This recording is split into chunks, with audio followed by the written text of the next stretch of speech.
Here we are, the Landing Road trailhead. Get my mask.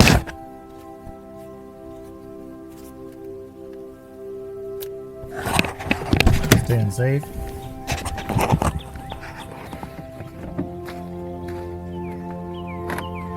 And we're going to go into the woods and do some early morning social distancing. You can see there's hardly anyone here this time of day. So if you want to go hiking in the woods, this is how you do it. Here we go. Got the sign recommendations for social distancing. And this is the Cascade Falls Trail. And we are on our way. So we're going to take the Cascade Trail right here, straight down. And you can't get lost out here. You think you can. If you haven't been here before, you think you're going to get lost. You can't. Because if you go down, you go to the river. If you go up, you end up in a road. If you're facing down the hill, to your left is the west, to your right is the east. And if you come early enough, you've always got that rising sun, which tells you that's the east. So here's this gorgeous wall of rock, right? And we've got this beautiful Cascade Falls sort of river running through it, about partway down. The sun's rising over the ridge over there. Absolutely beautiful. There's no one around except the guy I brought with me. And we're social distancing, about 60 feet apart. And I got my mask ready. So in case I need it, in case we come up on some people, we'll come off the trail a little bit and we'll mask up.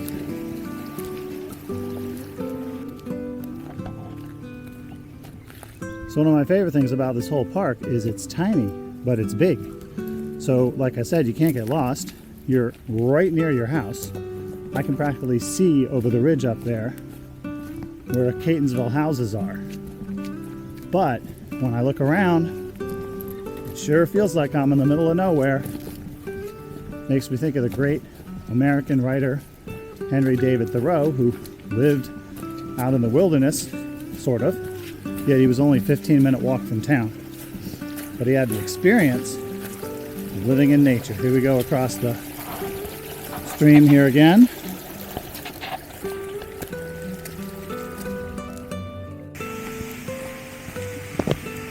And we'll get you a nice view of the falls. And when you're here, look up and notice the ginormous rock face up above there. It's actually kind of leaning in. You can almost make out a little cave at the bottom there. Just imagine the stories you could write about a cave up on the cliffside that nobody could really get to. It's very hidden. And now we're leaving the falls and heading back up this little bit of trail to get on this ridge trail. And once again, we've been out here for 20-25 minutes. Have not seen one person so far.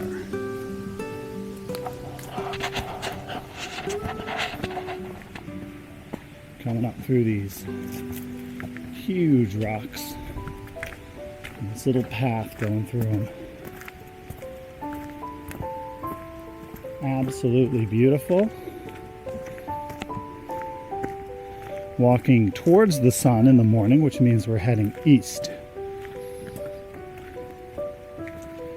And sort of along the river below. You can hear the river down there. Can't see it yet. We're going to stay up in the woods today, making it even easier to stay away from other people because most of your people are down by the river on the paved trails.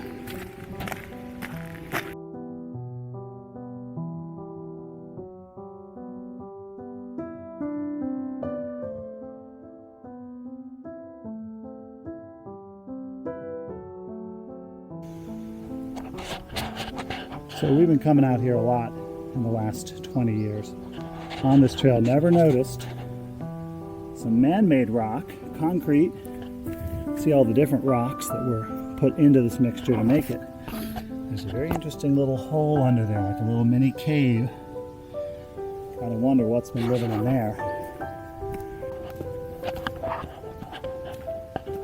We think that a lot of the people-made structures in here are from the 1930s, where the government was paying a lot of money for people to build various things. And we think that there's a lot of water management that was going on in the river valley here. So a lot of the structures that we see, concrete or even wooden structures still left, were built almost 90 years ago now by the Civil Conservation Corps, which employed many, many people at a time when a lot of people didn't have jobs. So the United States government employed them, gave them jobs, so they would have jobs. And they were building all kinds of things. Like right there is some brick. Probably once went right across. Some bricks over there. Very interesting to think about. When would those have been put there? And how old are those bricks? So we're coming up on some structures that have been here for a long time. And I like to call them the Hansel and Gretel houses, even though it really doesn't connect to that story at all, since Hansel and Gretel didn't have separate houses. But it's two names, and it's a story about people going out in the woods. So we'll call them the Hansel and Gretel houses. I'll show you those in a moment. Oh, we got some folks coming by. I'm going to put my mask on. Get my mask on. And these are the only morning. So if you get out here early, you barely ever see people. Those are the first two people we've seen in 35, 40 minutes.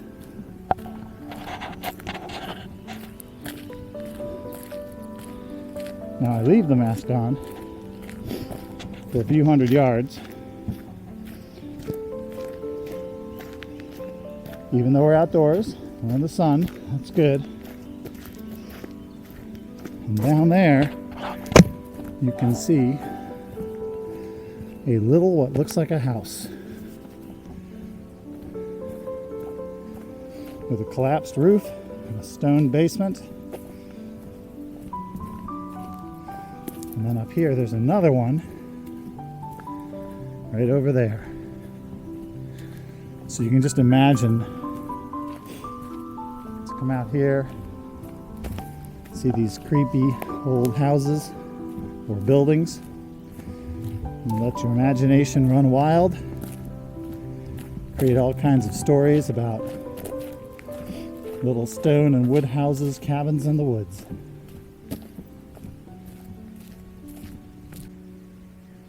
So here we are inside one of the little buildings. No longer has a roof on it.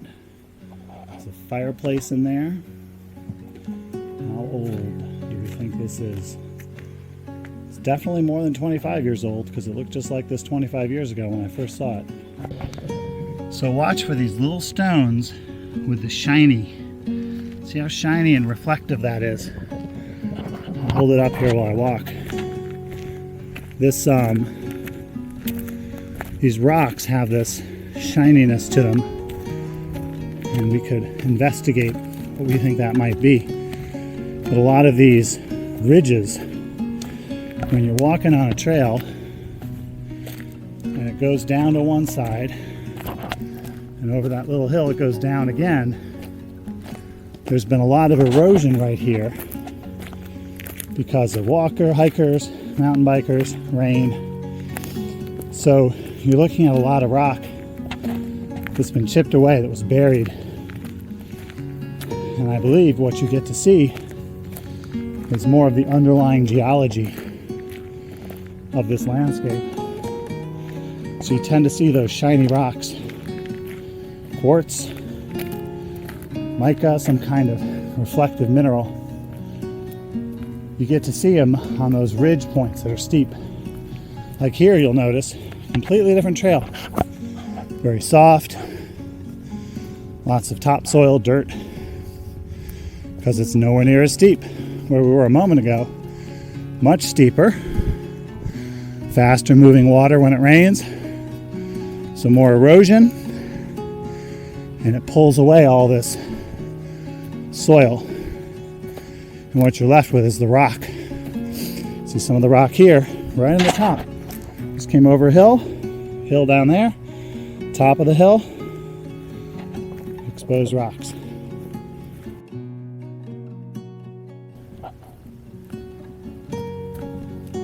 Just heard the incredibly deep wooden sound of a woodpecker high up in a tree over there. I'm just gonna see if we can capture that again while recording. We're in an area of the trail now. It's very quiet up here. It is just off of what used to be farmland. So often we'll see stuff. You can see off in the distance there's some barrels and some appliances, water heater, some rusting metal. There it was. I don't know if you heard that. There's the woodpecker, and there's an airplane taking off from BWI over to our left. But there's a pile of stuff out there that whoever owned this land and worked that farm probably just dragged out a little ways into the woods here. And that was their own personal garbage dump. See some farm tools out here.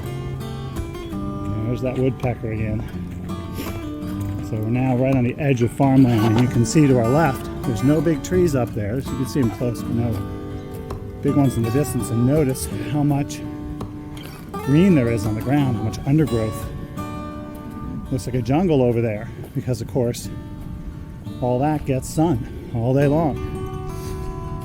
The camera's pointing south, so the sun comes in there from morning to night, and that's why we're getting so much growth in this part. There's that woodpecker again. We're getting so much growth in this part of the forest that we didn't get at all when we were over on the ridge, which is facing north. So notice, completely different looking forest than what we were in just 10 minutes ago. So we're here, what's called the Morning Choice Trail, and up this hillside there's a fence and some pine trees. When you see pine trees in this forest, chances are they were planted on purpose by people. This is not a pine forest. There's one over there. But that one grown over there is probably a child tree of the ones that were planted over here. And these were planted by people half a century or more ago to change from one field to another. You see there's used to be a field here, used to be a field there, pine trees in between, and here is a cemetery, very old, probably well over 100 years old. And the cemetery was on this farm's land at the edge. See, it's at the edge of the field, far away from where the farmhouses were, and then the forest. So pine trees, nowhere in this forest are there pine trees. Here they are, planted on purpose by people years ago. Cemetery, and we head back in the woods, and you'll see a pine tree off there in the woods that I pointed out earlier. Probably not natural. That's probably a pine tree. One of the seeds from one of those trees landed over there. And if you look at that tree, it's not having the best time. It's underneath all the other trees, and notice, you can see not much green on it. All the way, you got to go way up 30-40 feet till you get to any actual pine needles. So that's really struggling over there. That seed did not land in the best place for a pine tree. So anytime you see pine trees around Patapsco State Park, most likely planted there by people or the next generation. Notice we're walking away from that stand of pines at the farm, And I see no evergreens at all. Everything in here is deciduous.